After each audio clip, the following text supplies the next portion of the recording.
my one friend, Tyler Hammaker, who wrestles as Tyler Ash, he started pro wrestling in training in high school and, with the Mest brothers in Blandon, Pennsylvania, in the dungeon there.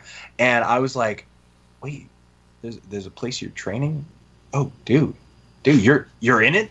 Oh my God, dude. I'm totally like we could do. You can do it. I can do it. We can do it. Let's do it. and then I didn't end up getting into a ring until after college. But yeah, that was probably one of the realizations was like it's possible that I can do it. What was the first piece of advice you were given by someone in or out of this industry before or when you first thought about training?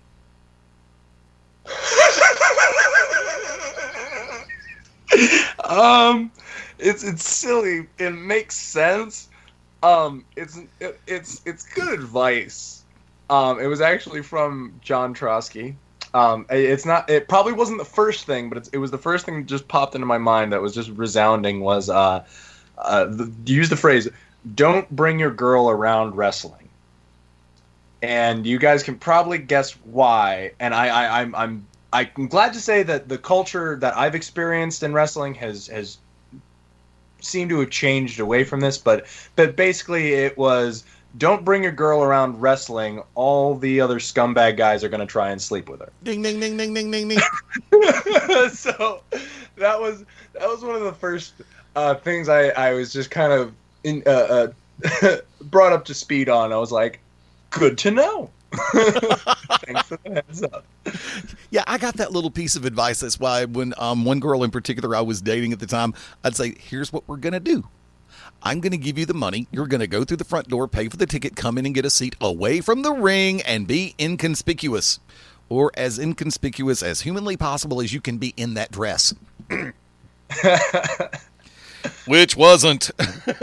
Phil Stamper, come on board. So,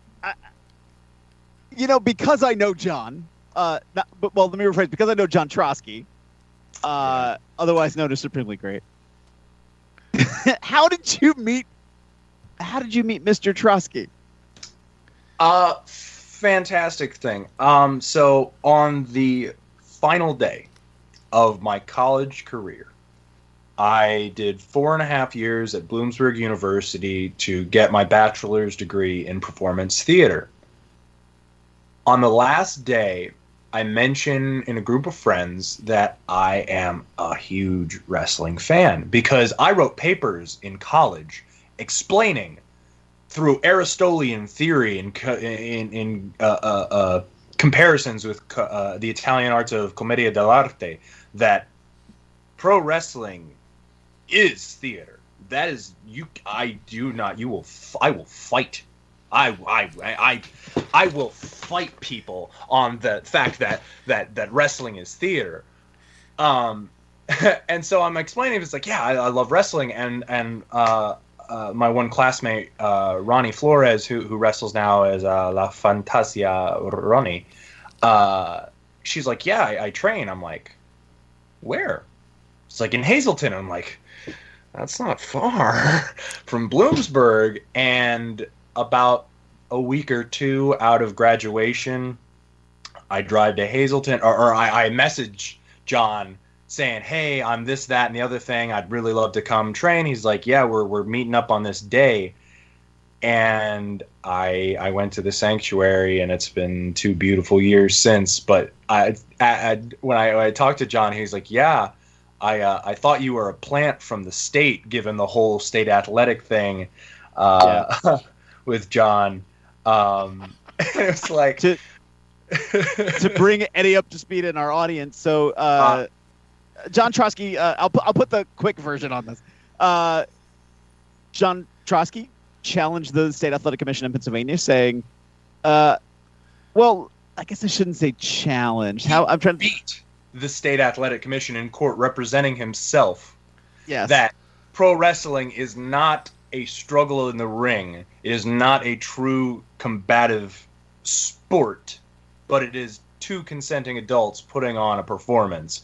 And the State Athletic Commission's old legal things, because when the laws were written, it was written during the time of boxing and all these other things that say you got to pay the state to put on these things. And he said, this is my studio.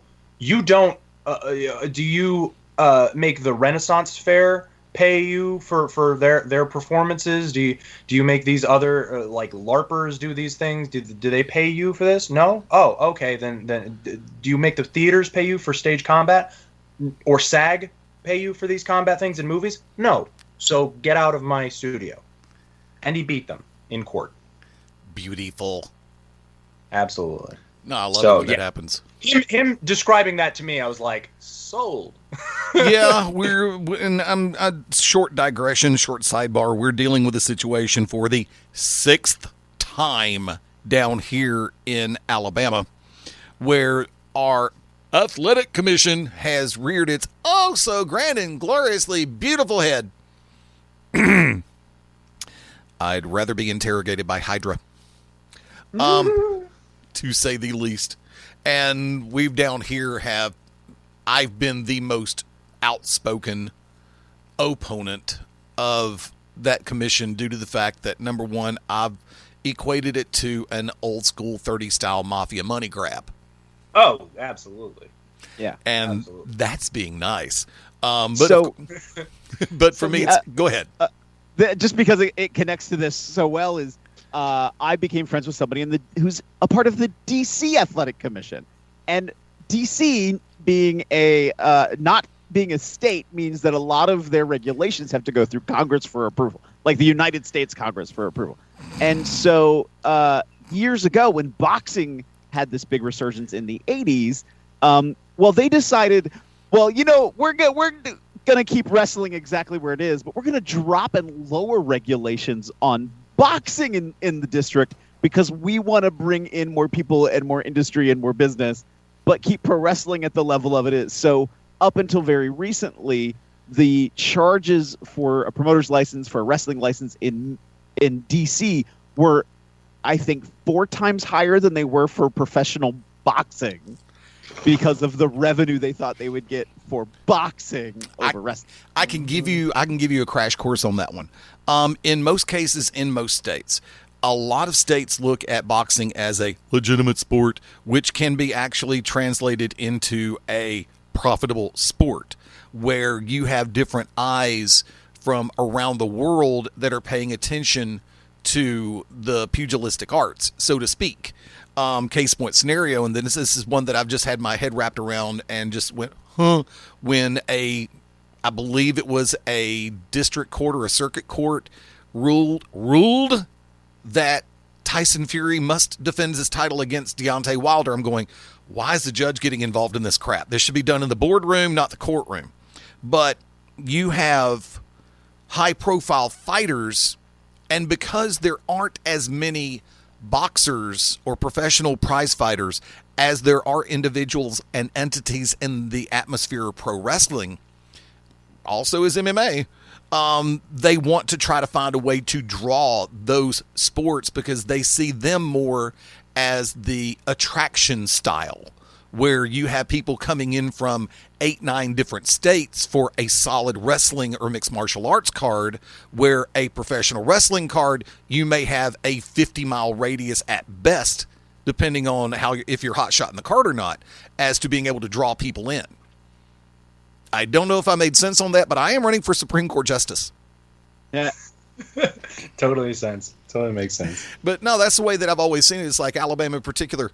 The origin was for the Alabama Boxing Commission. There was one gym that genuinely pushed boxing. Sky Productions down in Tuscaloosa, Alabama. Jay Deese, an old friend of mine, where Deontay Wilder got his start. Then they realized, well, there's really not that much money in this, and we got to pay the whole commission and all our other stuff. We're going to get MMA. Well, at that time, there were 11 MMA promotions. Within 6 months, there was one. Actually, 2. The company I worked with, Sport Fight X, and Strike Hard Productions. Those were the 2, and Sport Fight X finally fell by the wayside. Strike Hard's the only one left, technically. So they realized, We got to have money coming in. How many pro wrestling promotions are out there? Well, we'll get them. They ain't going to go away. Yes, we did. Promoters. It comes down to money. Yeah. They got to find a way to get their cut for doing nothing whatsoever and nothing to improve the state of this industry. I've often said that a person evolves a part of their own character and persona when they start to chase the dream of pro wrestling, so that what they present to a crowd is actually a little bit of an extension of themselves. Now, you made references a few minutes. You see where I'm going, don't you? Segue. You've made a reference to the performing arts and having graduated in that realm. And I ask about the birth of J.S. Hawthorne. How did that come into play? So, when I started with Sanctuary, I started training in January, and Stone Cold, Cold Stone Church in January is cold. Start with that. Bumps hit a lot harder. It's okay. That's why we have gymnastic padding. But so we started our season in March, and the plan was a 6-episode season. The thing was that the cast had dropped out legitimately in the last season, and we were coming in with myself, Ronnie, Jordan Palkovic, Corey O'Ryan, and Andre Paulino, with Marcy Cabrera still as the champ.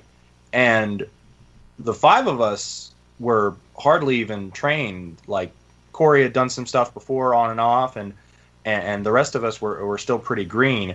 And we had to put a season together from nothing.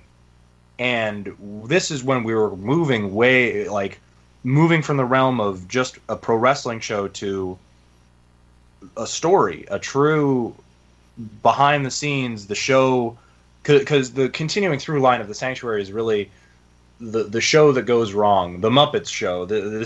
We're not a success. We are a continuous recreation of a failure's success. So what happened was we ended up writing out, okay, we're going to do an introductory episode, a little more expositional episode, or basically episode 1, episode 1.5, which was episode 2, basically. And then we went into the musical-inspired episode.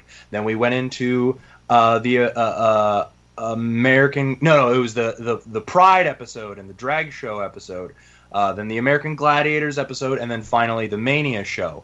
And through those experiences and those kind of avenues of performance, we are exploring character, and so what ended up happening was my feud went with Corey O'Ryan, and so he started off as being, I'm Corey O'Ryan, the king of the universe. Which, of course he did. Which, knowing John Trotsky, immediately, let's just take a dump on that, and well, it's March. You're big, you've got a red beard, it'd be funny if you were, and your name's Orion, so you're going to be a leprechaun. So he beat, yeah, I know that face. So, oh yeah, he's 6'1" too. So, that's the joke. So, I get beat up by a leprechaun because I'm an actor. In the thing is I'm an actor, so I wanted to do stunts, so I came to the Sanctuary to do stunts. And I get choked out in our first match, and then the second one, I'm like, okay, we're gonna fight my way, and I do a form of LARP that's called Dagger here, which is just a whole bunch of foam weapons. And in certain types of LARP, it's like, oh, I'm gonna hit you for 1 damage. No. This LARP, I'm going to attack you and take your limb off. And so we did that in episode 2. I beat him. Episode 3, we have a musical-inspired fight where Corey this is a great bit. I come out and we're in the church,